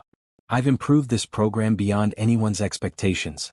I've helped hundreds of families and generated positive results for this company. My relationship with Christopher has nothing to do with my professional success, and frankly, it's none of your business. Now, if you can't treat me with basic professional respect, I suggest you keep your opinions to yourself." She walked away before he could respond, her hands shaking with anger. In her car, she sat for a moment trying to calm down. She hated confrontation, but she was tired of being disrespected. When she got home, Christopher was already there, having let himself in with the key she'd given him. He was helping Sophia with her math homework, and the domestic scene should have made her smile. Instead, she burst into tears. Hey, what's wrong?" Christopher asked, immediately coming to her side. Sophia looked up with worried eyes. "Mommy?" "I'm okay, baby," Brianna managed. "Just a hard day. Can you finish your homework while I talk to Uncle Chris for a minute?" In her bedroom, Brianna told Christopher about Mark's comments. Christopher's face darkened with anger. "That's it. I'm firing him. I don't care if it looks bad. He's harassing you." "No," Brianna said firmly. "Christopher, listen to me. If you fire everyone who makes a comment about our relationship, you'll have to fire half the office. People are going to talk. Some people are going to be mean about it. That's just reality. We talked about this." "I don't like it," Christopher said. "You shouldn't have to deal with this." "I shouldn't have to," Brianna agreed. "But I can handle it. What I need from you is support, not rescue. I need you to believe in my ability to fight my own battles." Christopher pulled her into his arms. "I do believe in you. I just hate seeing you hurt." "I'm not hurt," Brianna said. "I'm annoyed. There's a difference. And honestly, Christopher, comments like Mark say more about him than they do about me. I know who I am. I know what I've accomplished. Some insecure guy in accounting can't change that." "You're amazing," Christopher said. "Have I told you that lately?" "Not in the last few hours," Brianna said with a small smile. That weekend they got good news. The shareholder group had voted to continue funding the community outreach program, and they'd even approved a budget increase for the next fiscal year. Margaret Thornton sent a personal email to Brianna commending her presentation and her leadership. "You did it," Christopher said, reading the email over her shoulder. "You saved the program." "We did it," Brianna corrected. "This was a team effort." To celebrate, they took Sophia to her favorite pizza place, the kind with arcade games and a ball pit. It was loud and chaotic and perfect. Watching Christopher play skee-ball with Sophia, both of them laughing and competing for the highest score, Brianna felt her heart overflow with love. This was what mattered. Not office gossip or shareholder meetings or investor concerns. This, her daughter's laughter, Christopher's smile, the simple joy of being together. Everything else was just noise. Later that night, after Sophia was asleep, Christopher and Brianna sat on her small balcony, looking at the city lights. "I've been thinking about something," Christopher said. "What's that?" Brianna asked. My apartment is huge and empty, and I spend most of my time here anyway, Christopher said. What would you think about us getting a place together? Something bigger than this apartment but not as cold as my place. Somewhere that feels like home for all three of us. Brianna's breath caught. You want us to move in together? Only if you're ready, Christopher said quickly. No pressure. But Brianna, we're already living like a family. We might as well make it official. And once the adoption goes through, Sophia's going to be my daughter legally. It makes sense for us to live together. What about marriage? Brianna asked. Shouldn't we be married before we live together? We can do that too, Christopher said. Actually, I've been thinking about that. A lot. But I didn't want to rush you. Christopher Reed, Brianna said slowly, are you trying to propose to me? Not yet, Christopher said. When I propose, it's going to be special and romantic and I'll have a ring and everything. Right now, I'm just asking if you'd be open to taking the next steps with me. Moving in together, eventually getting married, building a real family. All of it. Brianna looked at the man beside her, this wonderful, kind, complicated person who'd come into her life and changed everything. Yes, she said softly. Yes to all of it. Not all at once, but yes, I want to build a future with you. Christopher kissed her, gentle and sweet and full of promise. Thank you, he whispered against her lips. Thank you for giving me a reason to hope again. Thank you for letting me love you and Sophia. Thank you for being brave enough to trust me. Thank you for showing up that day in the hospital, Brianna said. Thank you for seeing me when I felt invisible. Thank you for never making me feel like I owe you anything. They sat together in the peaceful night, making plans for their future. They'd start looking at houses next month. They'd wait until after Sophia's adoption was finalized to get married. They'd keep building their relationship slowly and carefully, making sure every step felt right.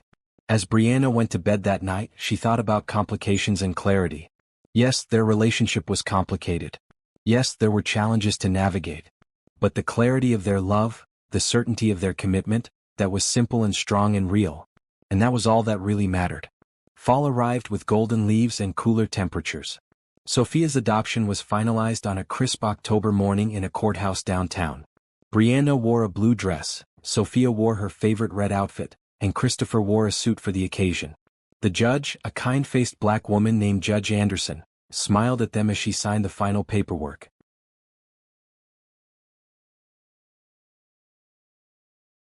Congratulations, she said.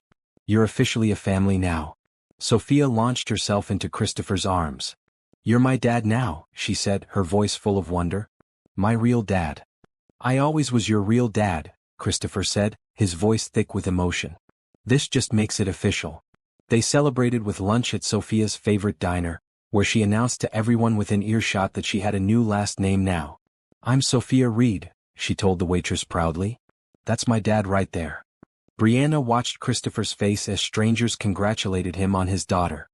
He glowed with happiness, looking more alive and present than she'd ever seen him. This was what healing looked like, she realized. Not forgetting the past but making room for new joy. That evening, after Sophia was in bed, Christopher pulled out his laptop. I want to show you something, he said. On the screen was a beautiful house, a 3-story craftsman-style home with a big front porch and a backyard. I found it last week, Christopher explained. It's in a great school district, walking distance to a park, and there's a community garden nearby that Sophia would love. What do you think? It's beautiful, Brianna said, scrolling through the photos. But Christopher, can we afford this? I can afford it, Christopher corrected gently. And what's mine is yours, Brianna. We're building a family. I want us to have a home that fits all of us, with space for Sophia to grow and room for whatever comes next. Whatever comes next, Brianna repeated softly. She knew what he meant. They talked about marriage, about making things permanent. But so far he hadn't officially proposed. Actually, Christopher said, closing the laptop and taking both her hands, I think it's time I told you about my final wish. We've been through so much together and I've been waiting for the right moment. I think that moment is now. Brianna's heart started racing. Okay. Christopher stood up and, to her complete surprise, got down on one knee. From his pocket he pulled out a small velvet box. Brianna Thompson, my 3 wishes were to learn happiness, to be a father to Sophia, and to be loved by you. You've granted all 3 beyond my wildest dreams. Now I have one more wish, but this one isn't part of our original deal. This one is just a hope, a prayer, a question I need to ask.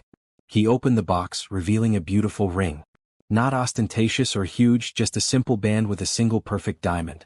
Will you marry me? Will you let me spend the rest of my life loving you and Sophia? Will you be my wife, my partner, my family?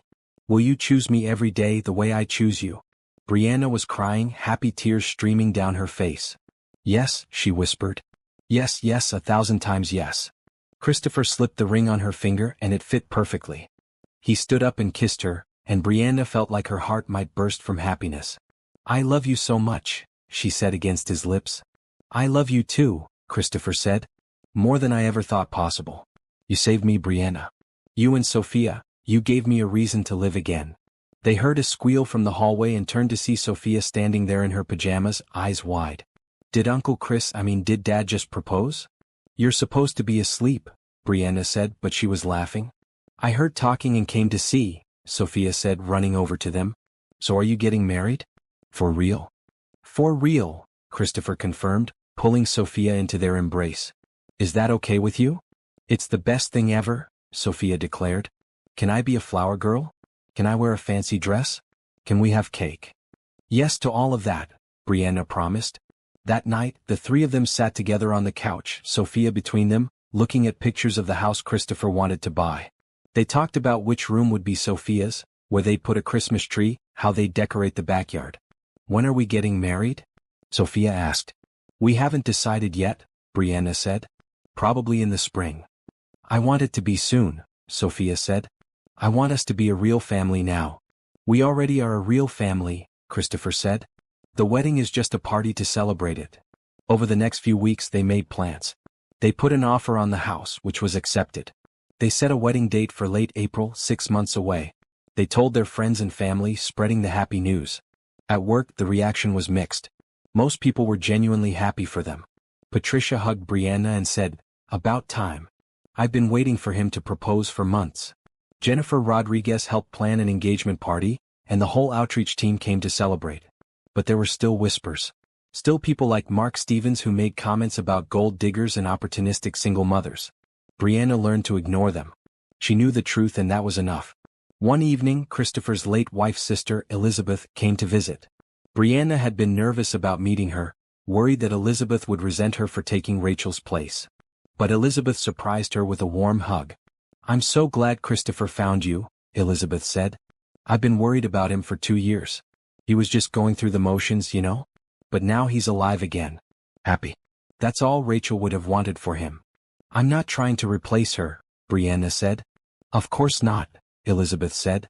No one could replace Rachel. But that's not what you're doing. You're writing a new chapter, and that's exactly what Christopher needs. Rachel loved him enough to want him to be happy, even after she was gone. You're making that possible. The conversation meant more to Brianna than Elizabeth probably realized. It gave her permission to love Christopher fully, without guilt or reservation. She wasn't erasing his past. She was helping him build a future. In December they moved into the new house. It was chaos, boxes everywhere, furniture in the wrong rooms, nothing where it should be. But it was their chaos, their mess, their home. Sophia ran through the halls, claiming her room and declaring it the best room ever. Christopher and Brianna collapsed on the couch at the end of the first day, exhausted but happy. We did it, Brianna said. We're homeowners. You're a homeowner, Christopher corrected. I put the house in both our names. It's as much yours as mine. Brianna looked at him, overwhelmed by his generosity. You didn't have to do that. Yes, I did, Christopher said. Because we're partners, Brianna. Equal partners. What's mine is yours and what's yours is mine. That's how marriage works. Their first Christmas in the new house was magical. They got a huge tree and decorated it together, Sophia insisting on putting the angel on top. Christopher's father came to visit, a quiet man in his 70s who'd been thrilled to hear about the engagement and adoption. He brought Sophia presents and told her stories about Christopher as a boy.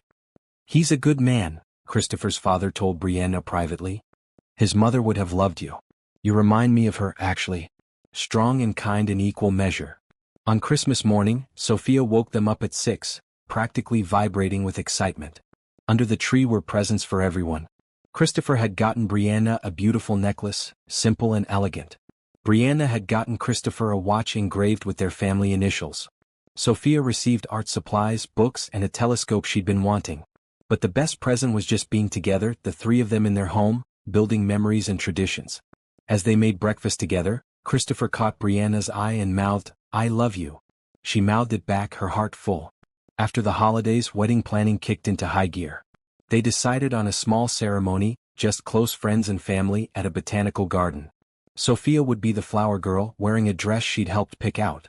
The color scheme was blue and green, bright and cheerful. "I don't want it to be too formal," Brianna told the wedding planner. "I want it to feel like us, relaxed and happy and full of love."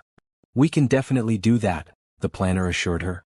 In February, 3 months before the wedding, Christopher sat Brianna down for a serious conversation. "I need to tell you something," he said. "About money." "Okay," Brianna said, feeling nervous. "I've set up a trust fund for Sophia," Christopher explained. "Enough to pay for her college education and give her a good start in life. I've also put you on all my accounts and insurance policies. If anything happens to me, you and Sophia will be taken care of." "Christopher, you don't have to," Brianna started. "Yes, I do," he said firmly. "You're going to be my wife. Sophia is my daughter. I want to make sure you're both protected no matter what. And Brianna, I need you to understand something. All of this, the house, the wedding, the trust fund, it's not charity. It's not me taking care of you because I feel obligated. It's me taking care of my family because I love you and I want you to feel secure." "I know," Brianna said softly. "I used to worry that I didn't deserve all of this, that I was taking advantage of your generosity. But I've realized that love isn't about deserving. It's about choosing. And you choose us every day." "I do," Christopher said. "And I always will." As winter turned to spring, everything started coming together. The wedding invitations went out. Brianna found her dress, a simple, elegant gown in ivory. The cake was ordered, the flowers arranged, the music selected. But more important than any of those details, they were building a life together. Morning routines where Christopher made coffee while Brianna packed Sophia's lunch. Evening walks around the neighborhood as a family. Weekend mornings spent in bed, Sophia between them, reading books and making up stories. This was happiness, Brianna realized. Not the big dramatic moments but the small everyday ones. The ordinary magic of loving someone and being loved in return. One evening in March, a month before the wedding, Christopher found Brianna standing in what would soon be their bedroom, looking out the window at the backyard. "What are you thinking about?" he asked. "About how far we've come," Brianna said. "A year ago, I was standing in a hospital corridor, completely hopeless. I couldn't save my daughter, couldn't pay my bills, couldn't see any way forward. And now look at us. We have this beautiful home, Sophia is healthy, and I'm about to marry the man I love. It feels like a dream." "It's not a dream," Christopher said, wrapping his arms around her from behind. "It's real. We made it real together. Your strength and my resources, your heart and my hope, all of it combined to create something better than either of us could have had alone." "I love you," Brianna whispered. "I love you too," Christopher said. "And in a month I get to call you my wife. I can't wait." As they stood there watching the sunset paint the sky in shades of pink and gold, Brianna thought about wishes and how they worked. She'd wished for medical treatment, housing, and job security. Christopher had wished for happiness, family, and love. They'd both gotten everything they asked for and so much more. But the real magic wasn't in the wishes themselves. It was in the courage to accept help, the strength to hope when things seemed hopeless, and the willingness to love again after loss. That's what had changed their lives, not money or wishes or chance encounters. It was love, pure and simple. And that was the greatest gift of all. The morning of April 28th dawned bright and clear. Brianna woke up in the guest room of Patricia's house, where she'd spent the night according to tradition. Through the window she could see blue sky and sunshine, perfect weather for a garden wedding. "Nervous?" Patricia asked, bringing her a cup of coffee. "Surprisingly no," Brianna said. "I'm excited. Ready. This feels right." Her phone buzzed with a text from Christopher. "Can't wait to see you. Today's the day we make it official. I love you." She smiled and texted back, "I love you too. See you at the altar." The next few hours were a blur of activity. Hair and makeup, getting into her dress, helping Sophia into her flower girl outfit. Her daughter looked beautiful in a soft green dress with silver shoes, her hair styled in pretty curls. "You look like a princess, Mommy," Sophia said, staring at Brianna in her wedding dress. "So do you, baby," Brianna replied, her heart full. The botanical garden was transformed into something magical. Blue and green ribbons hung from the trees. Flowers bloomed everywhere, creating a natural cathedral. Chairs were arranged in rows, and soft music played from hidden speakers. In the groom's area, Christopher was getting ready with his father and his best man, Timothy Park from the office. He wore a gray suit with a blue tie, looking handsome and nervous. "You okay, son?" his father asked. "I'm better than okay," Christopher said. "I'm marrying the love of my life today. I'm officially becoming Sophia's father. I'm starting a new chapter." "Yeah, Dad, I'm perfect." The ceremony was scheduled for 3 o'clock. As the time approached, guests began arriving. There weren't many, just 75 people, the most important people in their lives. Jennifer Rodriguez and her wife Amanda. The entire community outreach team.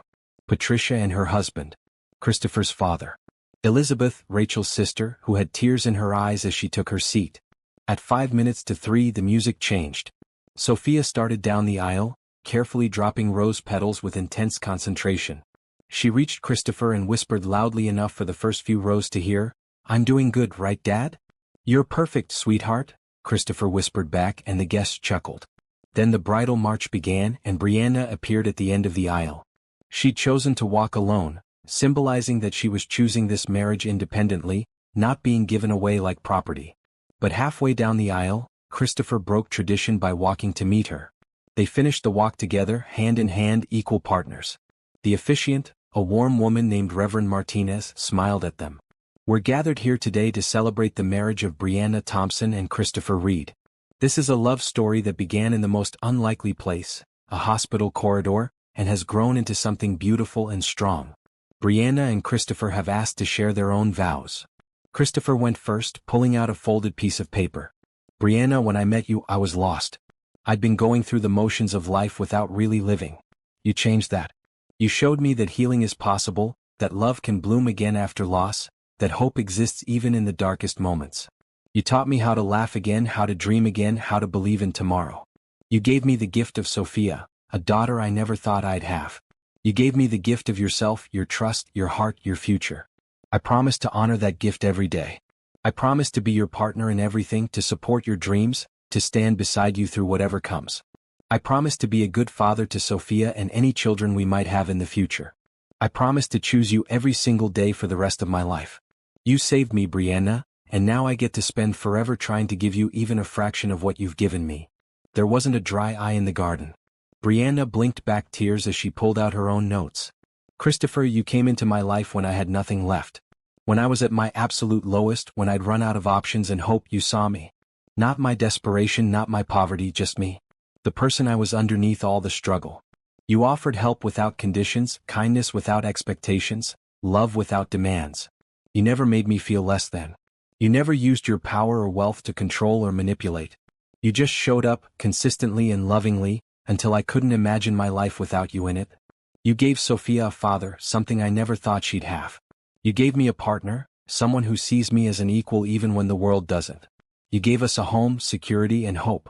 But most importantly, you gave us yourself. Your time, your heart, your presence.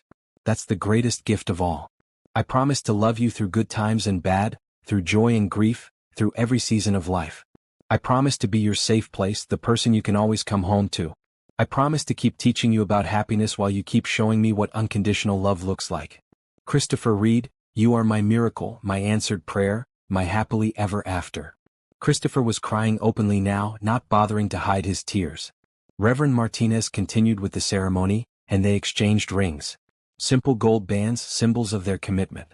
"By the power vested in me," Reverend Martinez said, "I now pronounce you husband and wife. Christopher, you may kiss your bride." The kiss was sweet and full of promise. As they pulled apart, the guests erupted in applause. Sophia ran up and hugged them both, and they lifted her between them, the three of them embracing as a family for the first time as husband, wife, and daughter. The reception was held in a pavilion on the garden grounds. There was dinner, cake, and dancing. Christopher's father gave a touching speech about how proud he was of his son for finding love again. Patricia told funny stories about Christopher's worst business decisions and how Brianna had helped him see what really mattered. Elizabeth spoke about Rachel and how she would have loved Brianna and been happy that Christopher found someone wonderful to love. When it was time for the first dance, Christopher led Brianna to the dance floor. They swayed together to At Last by Etta James, lost in their own world. "We did it," Christopher whispered. "You're my wife now. And you're my husband," Brianna said. It still feels like a dream. Best dream I ever had, Christopher said, spinning her gently. Later they danced with Sophia between them, the three of them laughing and moving to upbeat music. This was their family, officially and completely. Nothing could change that now. As the sun began to set, casting golden light across the garden, Brianna stood with Christopher watching their guests mingle and celebrate. "Thank you," she said suddenly. "For what?" Christopher asked. "For that day in the hospital," Brianna said. "For not walking away when I spilled coffee on you. For seeing something in me worth saving. For teaching me that accepting help isn't weakness. For showing me what real love looks like." "Brianna, you've got it backwards," Christopher said. "I'm the one who should be thanking you. You saved me far more than I ever saved you. I had money but I didn't have purpose. I had success but I didn't have happiness. I had resources but I didn't have love. You gave me all of that. You gave me a reason to wake up in the morning. You gave me a daughter to raise and a wife to cherish. You gave me a future I couldn't have imagined." "Maybe we saved each other," Brianna suggested. "I think that's exactly what happened," Christopher agreed. 6 months later, Brianna stood in the kitchen of their home, mixing pancake batter while Christopher made coffee. Sophia sat at the table, coloring in her homework assignment about my family. Through the window, early morning sunlight painted everything gold. "Mommy, Dad, look," Sophia said, holding up her drawing. It showed 3 people holding hands in front of a house, with butterflies floating all around them. "That's us. We're the butterfly family."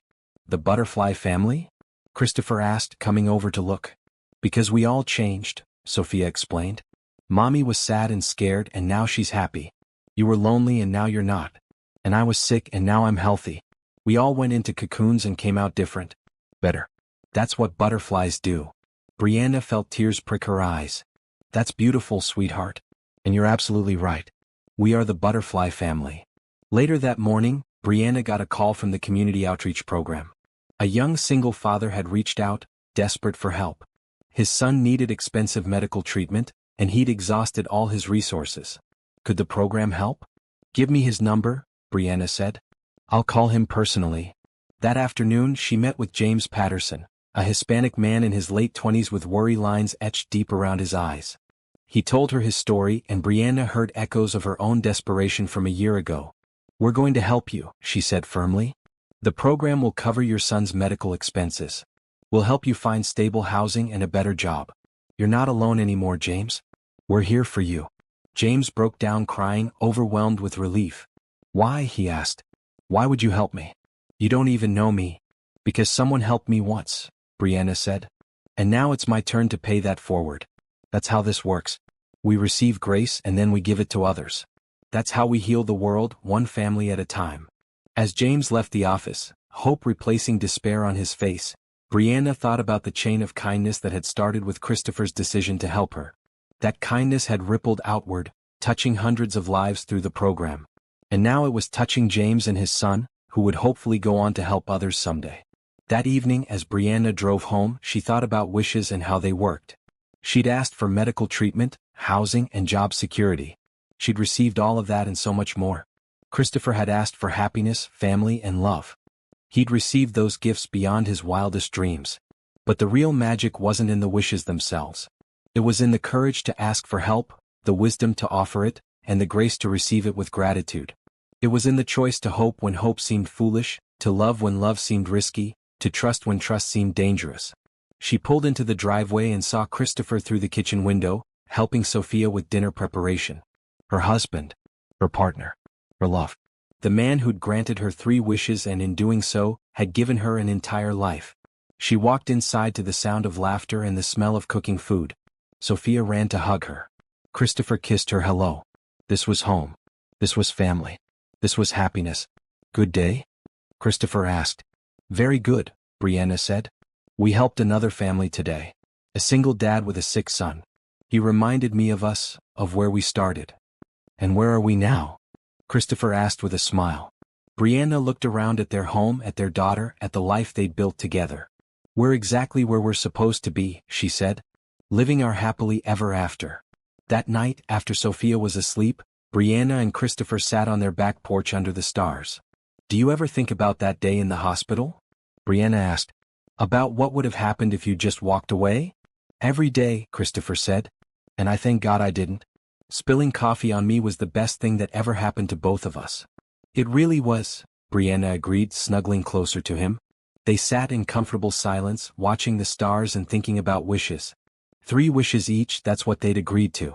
And all 6 wishes had come true, not because of magic or luck, but because of love and kindness and the willingness to help each other heal. Brianna thought about the girl she'd been a year ago, desperate and hopeless in a hospital corridor. She'd come so far. Not just in terms of financial security but in confidence, in peace, in joy. She'd learned that accepting help wasn't weakness. She'd learned that love could bloom in the most unexpected places. She'd learned that happy endings were possible, even after the darkest middles. "I love you," she whispered to Christopher.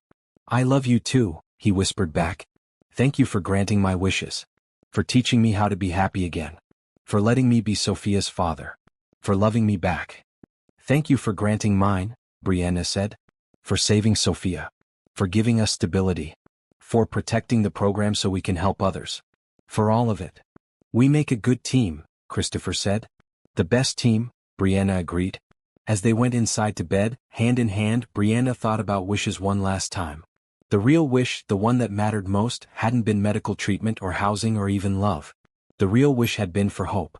For the belief that tomorrow could be better than today. For the courage to keep going when everything seemed impossible. And that wish, more than any other, had come true in ways neither of them could have imagined. Because hope, real hope, wasn't about getting what you wanted. It was about discovering what you needed. And sometimes what you needed was right there all along, waiting in a hospital corridor, hidden in a coffee stain, wrapped up in an unusual offer from a stranger who would become family. That was the real magic. Not wishes granted but hearts healed. Not problems solved but lives transformed. Not endings written but new beginnings discovered. And as Brianna drifted off to sleep in Christopher's arms in their home with their daughter safe down the hall, she knew one thing for certain. This was only the beginning of their story. There would be more challenges ahead, more joys to celebrate, more growth to experience. But they would face it all together as a family. And that made all the difference.